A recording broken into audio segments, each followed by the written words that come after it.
Good morning to all of you. Welcome again in home science class. बच्चों, previous class में हमने किशोरावस्था की रुचियाँ पढ़ी थी। आज का हमारा टॉपिक है किशोरावस्था में सामंजस्य। सामंजस्य मतलब समायोजन, एडजस्टमेंट। तो किशोरावस्था के बारे में हम बहुत कुछ स्टडी कर चुके हैं।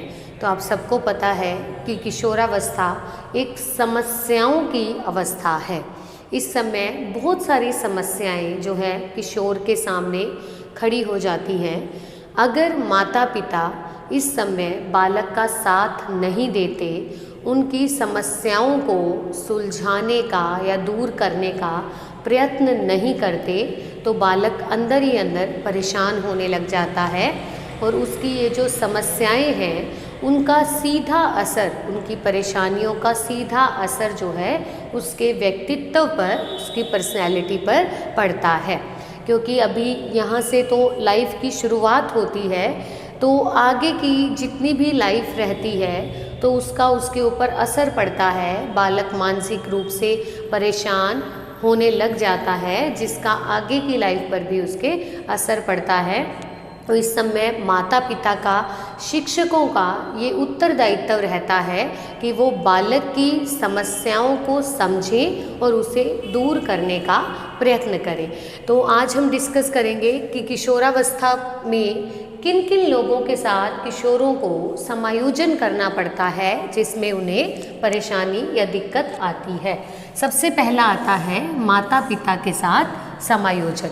आप सब लोग इस एज से गुजर चुके हो या इसी एज के लास्ट पड़ाव पर हो, तो आप सबको पता है कि इस समय पेरेंट्स के साथ, दादा दादी या माता पिता के साथ जो जनरेशन गैप है, जो समय आयु का गैप है, उस गैप के कारण माता पिता और दादा दादी के साथ एडजस्टमेंट करना, समायोजन करना बहुत ही मुश्किल हो जाता है। क्योंकि यह जो उम्र का डिफरेंस है, यह जो एज का आपस में जो गैप आ जाता है, इसके कारण माता पिता जिस वातावरण में पले बढ़े होते हैं, जिस एनवायरनमेंट में रहे होते हैं, वो एनवायरनमेंट आज के बच्चों को नहीं मिल रहा। नई जनरेशन आने के कारण उनको नया एनवायरनमेंट मिल रहा है, तो वो माता पिता के परिवेश, माता पिता के माहौल के जैसे, उनके जैसा व्यवहार भी नहीं कर पाते। माता पिता की ये अपेक्षाएं रहती हैं बच्चों से, बालकों से, कि वो अच्छे से पढ़ाई करें, पूरा अपना ध्यान जो है अपने करियर पर लगाएं, सबके साथ अच्छा व्यवहार करें। लेकिन जो किशोरावस्था की आयु रहती है, इस समय ये मौज मस्ती का पीरियड रहता है। बालक जो है वो अपोजिट सेक्स के प्रति भी आकर्षित होने लग जाता है, तो अपने मित्र जनों के साथ, मतलब घर से बाहर समाज में अपनी जो गैंग होता है, अपने जो ग्रुप है उसके साथ समय व्यतीत करना चाहता है। लेकिन माता पिता को ये चीज़ अच्छी नहीं लगती, तो दोनों के बीच में गैप बढ़ता रहता है। तो ये वो समय रहता है, इस समय पेरेंट्स को, बच्चों को समझना चाहिए कि ये उनकी ऐसी एज है, हार्मोन्स परिवर्तित हो रहे हैं, ये सब जो उनके साथ हो रहा है कि वो बाहर जाना चाहते हैं, लड़के जो है लड़कियों से मिलना चाहते हैं, लड़कियां लड़कों से मिलना चाहती हैं, तो वो जो है वो हार्मोनल चेंजेस के कारण है। तो माता पिता को अपने बच्चों को समय देना चाहिए, उन्हें इन चीज़ों के लिए रोका टोकी ना करके, बल्कि इन चीज़ों का जो रीज़न है साइंटिफिकली, वैज्ञानिक तौर पर समझाना चाहिए। और बच्चों को भी माता पिता की बात को समझना चाहिए और उनकी बातों को अच्छे से सुनना चाहिए और अपने जीवन में उतारना चाहिए, मतलब उनकी आज्ञा का पालन करना चाहिए। तभी माता पिता के साथ बालकों का समायोजन अच्छा हो सकता है। नेक्स्ट आता है शैक्षिक समायोजन।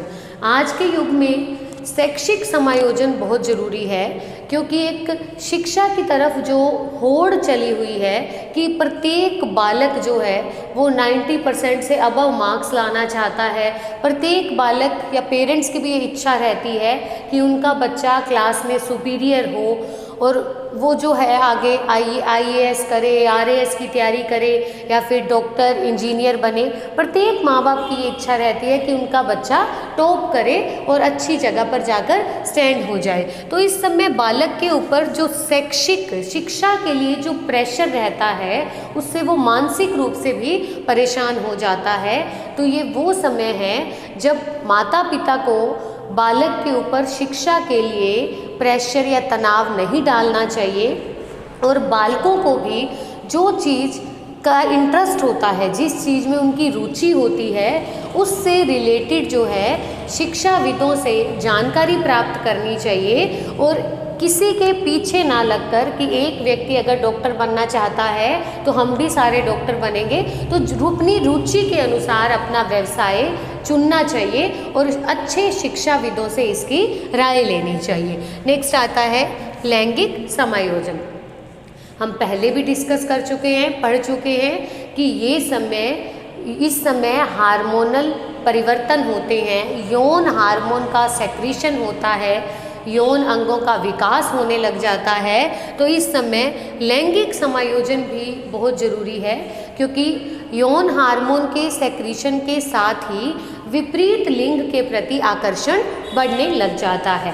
लड़के लड़कियों को अपना दोस्त बनाना चाहते हैं और लड़कियां लड़कों को अपना दोस्त बनाना चाहती हैं। तो ये सभी जो कारण हैं, ये सभी हार्मोन परिवर्तन के कारण हो रहे हैं। बालकों को भी इस चीज़ को समझना चाहिए और ये वो समय है जब पेरेंट्स भी अपने बच्चों के ऊपर पूरा ध्यान रखते हैं। उन्हें लगता है कि बच्चे कम से कम बाहर निकले, कम से कम लड़के कम लड़कियों को मिले, लड़कियां कम से कम लड़कों को मिले, लेकिन विपरीत लिंग के प्रति बच्चों का आकर्षण अधिक होता है। तो ये समय लैंगिक समायोजन का समय होता है कि जो यौन हार्मोन स्रावित हो रहे हैं उनके बारे में बालकों को जानकारी दी जाए, उनके बारे में बताया जाए कि ऐसा होना नेचुरली है, प्राकृतिक है, लेकिन इन चीज़ों पर कंट्रोल रखना चाहिए, क्योंकि हमारी भारतीय संस्कृति जो है वो हमें इसकी इजाज़त नहीं देती कि लड़के लड़कियां जो है अपना अलग से अपनी ज़िंदगी को, मतलब अपने पेरेंट्स के बिना पूछे, पेरेंट्स से बिना सलाह करे अपनी नई लाइफ को स्टार्ट करें। तो इस समय लैंगिक समायोजन एडजस्टमेंट करने की भी आवश्यकता होती है। नेक्स्ट आता है सामाजिक समायोजन। चूँकि जो किशोरावस्था की प्रारंभिक एज है, हमने पढ़ा था कि इसमें व्यक्ति असामाजिक हो जाता है, लेकिन धीरे धीरे जैसे जैसे किशोरावस्था का अंत आता है बालक में सामाजिक गुण विकसित होने लग जाते हैं और समाज की भी उससे अपेक्षाएं रहती हैं, समाज के लोग भी उससे उम्मीद रखते हैं कि बालक जो है सामाजिक नियमों का पालन करे, सामाजिक रीति रिवाजों का पालन करे, सामाजिक संस्कृति को एक पीढ़ी से दूसरी पीढ़ी तक पहुंचाए। तो समाज की जो परंपराएं, रीति रिवाज, संस्कृति, नियम हैं उनको अपने अंदर अपनाए। तो ये समय सामाजिक समायोजन का भी समय होता है कि बालक समाज के लोगों के साथ भी एडजस्टमेंट करे, उनके नियम, उनके रीति रिवाज, परंपराएं, संस्कृति को अपनाए। नेक्स्ट आता है मित्रों के साथ समायोजन। प्रारंभिक किशोरावस्था में मित्र मंडली अधिक होती है, मित्रों का समूह बड़ा होता है। धीरे धीरे जैसे जैसे उत्तर किशोरावस्था आती जाती है, बालक अपनी करियर को लेकर कॉन्शियस हो जाता है, वो अपनी पढ़ाई में बिजी हो जाता है, अपनी जो है भविष्य के बारे में सोचने लगता है, तो उसके मित्रों की संख्या भी धीरे धीरे कम होने लगती है। लेकिन जो मित्र किशोरावस्था के अंत तक रह जाते हैं वो उसके अतरंग मित्र रहते हैं कि लाइफ टाइम उसका साथ देने वाले होते हैं। तो मित्रों के साथ समायोजन भी बहुत ज़रूरी है, क्योंकि मित्र मंडली जो है वो अलग अलग संस्कृति से, अलग अलग धर्म से, अलग अलग समुदाय से होती है।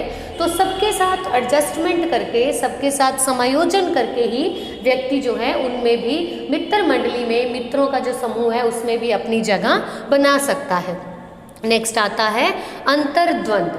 अंतर्द्वंद का अर्थ है अपने अंदर द्वंद चलना, परेशानी चलना। किशोरावस्था के समय अंतर्द्वंद अपनी चरम सीमा पर होता है, क्योंकि हम बारी बारी ये चीज़ पढ़ रहे हैं कि इस समय व्यक्ति के अंदर, बालक के अंदर शारीरिक, मानसिक, सामाजिक संवेगात्मक यौन परिवर्तन होने लग जाते हैं और ऐसे परिवर्तनों को किशोर जो है एक्सेप्ट नहीं कर पाता, अपना नहीं पाता, उसे यह समझ नहीं आ रही होती कि मेरे अंदर ये परिवर्तन क्यों हो रहे हैं। उसे यह भी नहीं पता होता कि परिवर्तन केवल मेरे अंदर हो रहे हैं या सभी के अंदर होते हैं। तो ये समय माता पिता और शिक्षकों के दायित्व का है कि बालकों को इन परिवर्तनों से अवगत कराएं, इन परिवर्तनों के बारे में बताएं और उन्हें समझाएं कि ये परिवर्तन प्राकृतिक है, सभी में होते हैं। क्योंकि इस समय बालक और माता पिता के बीच जो गैप होता है, बालक उस गैप को फुलफिल नहीं कर पाता। वो अपने माता पिता से बात करते हुए,